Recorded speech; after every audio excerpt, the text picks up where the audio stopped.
Halo teman-teman, perkenalkan nama saya Patricia Yunita. Saya kelas 10 IPS 1.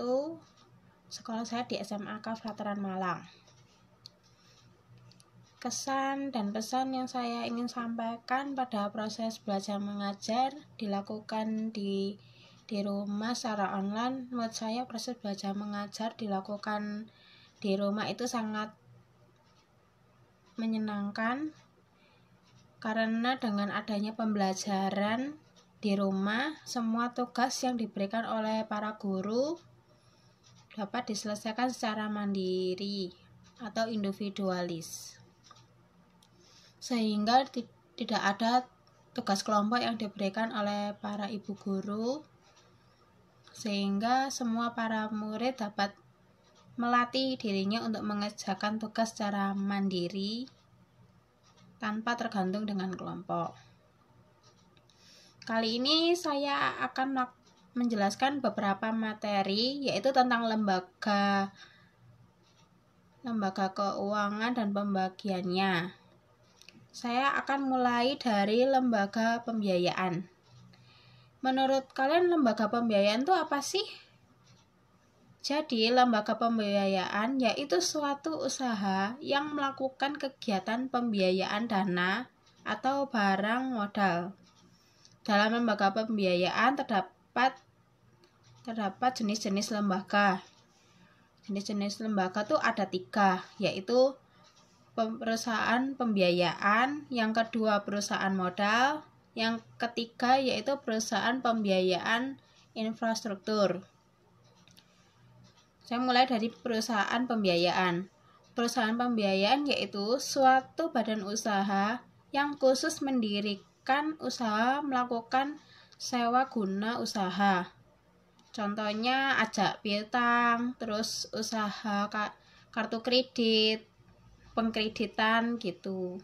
Yang kedua itu perusahaan modal ventura, yaitu badan usaha yang melakukan usaha pembiayaan modal ke dalam suatu perusahaan yang menerima bantuan pembiayaan untuk jangka waktu tertentu.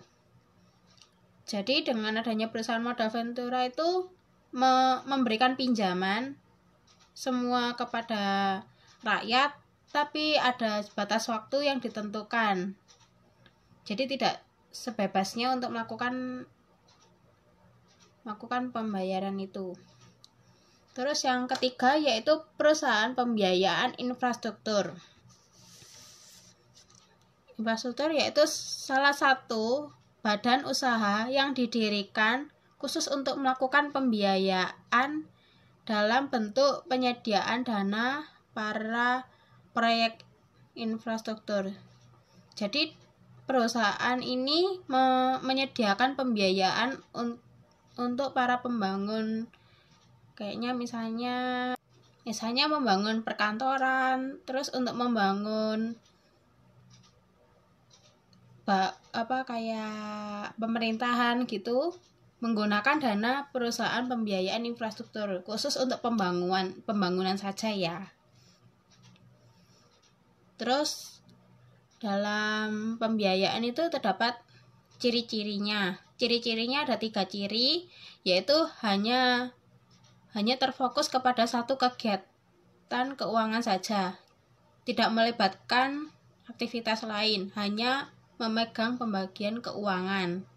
Yang kedua, tidak bisa langsung menghimpun dana dari masyarakat.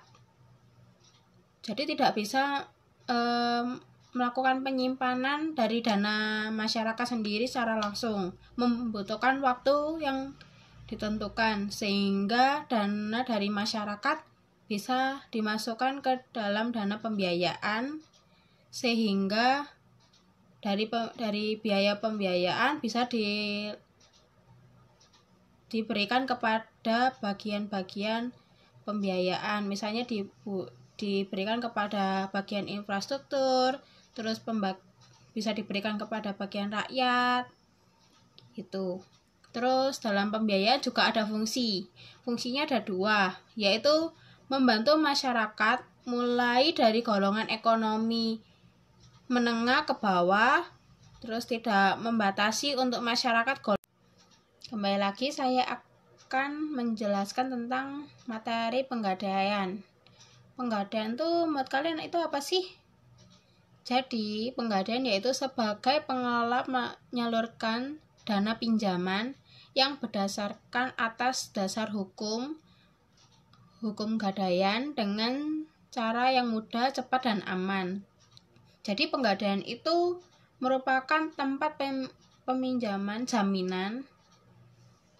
Jaminannya berupa surat rumah, terus emas, BPKB, terus kendaraan bermotor beroda 4 dan barang-barang mewah lainnya. Dan kemudian ditukarkan dengan jumlah uang. Terus penggadaian itu juga memiliki peran. Perannya itu ada 3, yaitu mencegah praktek ijon, mengadakan pinjaman yang tidak merupakan, terus berperan dalam pelaksanaan serta penunjang pelaksanaan sistem pembayaran nasional, umumnya menyalurkan dana pembiayaan. Terus yang ketiga, penggunaan gadai bebas bunga terhadap gadai syariah memiliki efek pada keamanan sosial masyarakat yang membutuhkan dana. Jadi dalam penggadaian itu ada 2 macam. Ada dana syariah dan dana biasa. Jadi kalau syariah itu khusus untuk yang penggadaiannya itu khusus untuk naik haji gitu. Jadi dengan menggadaikan barangnya emas, tanah, rumah itu untuk naik haji. Jadi intinya itu kayak menabung dulu dengan cara menjual barang-barang gadaiannya, kemudian untuk menunjang untuk menaik haji gitu. Terus penggadaian itu ada contoh produknya. Produknya itu ada 6, yaitu ada RAM, Arum Haji, terus amanah, tabungan emas, dan mulia. Kalau RAM, Arum Haji, Arum BPKB, amanah itu biasanya seringnya adanya di penggadaian syariah. Jadi untuk penunjang ke naik haji. Jadi RAM itu merupakan pinjaman dana dari penggadaian syariah yang dimulai 5 juta sampai 200 juta dengan jaminan barang emas, terus matras. Terus kalau Arum Haji itu merupakan biaya untuk melaksanakan haji dengan sistem gadai emas. Yang ketiga, amanah itu untuk memberi kendaraan perlu menyiapkan uang atau usaha yang ingin meminjam dana. Itu sekitar 20% untuk kendaraan bermotor dan 25%